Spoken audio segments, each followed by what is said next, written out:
Good evening. Thanks for being here. We begin tonight in Port Alberni, where a family fighting to have the name of one of their ancestors cleared has found a new piece of evidence that they say proves a gross miscarriage of justice.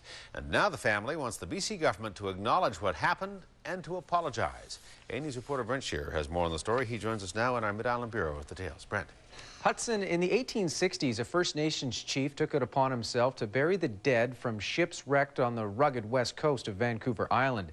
His family has always maintained the work was humanitarian, and now they say a medal from the American president of the day backs up their story. Victor Amos has been trying to exonerate his great-great-grandfather's name for years, and he says the contents of this black bag is another piece of evidence supporting what his family has been saying for generations, that the BC government was wrong to put their ancestor to death.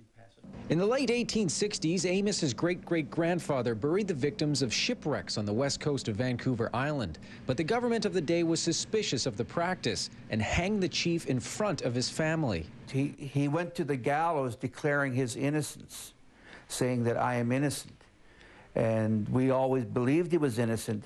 Amos's great-grandfather continued the practice and for his efforts was awarded this medal by then President of the United States, Chester A. Arthur. His family was recognized for doing the same thing he was by the U.S. government, where he was acknowledged for his humanitarian services to the people who got shipwrecked. Whereas our government, the colonial government, hung our grandfather. The medal turned up last week after being lost for generations. On it is a tribute from the president recognizing the value of burying dead American sailors. We would like to work on exonerating Nitzaput, who got the gold medal. We'd like to exonerate his father for the charges that he was accused of and which he was hung for. We want to exonerate his name.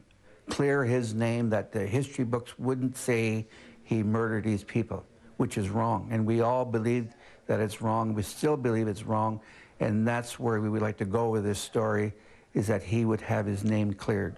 The region's MLA has been working closely with Amos on getting an apology from the BC government. The family and the communities are looking for reconciliation.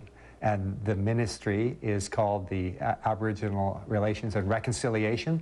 So this is about reconciliation. Fraser says he plans to go to Victoria next week to discuss the case personally with Aboriginal Relations and Reconciliation Minister George Abbott.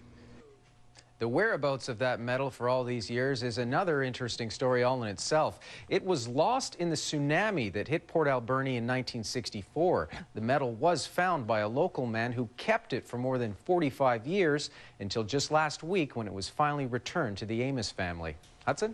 All right, Brent Shearer reporting. Brent, thank you. Thank you.